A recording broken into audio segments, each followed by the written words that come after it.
Sizlar meni Instagramda ko'pincha ayol sifat obrazida ko'rgansizlar. Lekin bugun bitta narsani ochiq aytmoqchiman. Men erkakman. Bu obraz shunchaki rol, maska. Meni bitta tarafim no полностью man degani emas. Aslida bu faqat menga tegishli narsa emas. Любой знаменитый odamning o'zini obrazi bo'ladi sotsial setlarda.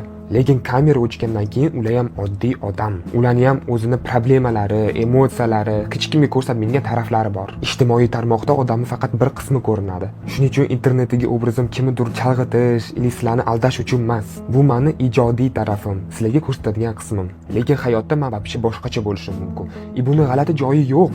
Shunchaki sizlar tushunishinglarni xohlayman. Har qanday idealni obraz orqasida oddiy haqiqiy inson turadi. Meni faqat bu obrazda emas, har xil tomonlari bor inson sifatida qabul qilishinglarni xohlayman. Mana bizda почти 100 mingta bo'ldik. Hammanglarni qo'llab-quvvatlab, ishonib, mehringlarni berganinglar uchun katta rahmat.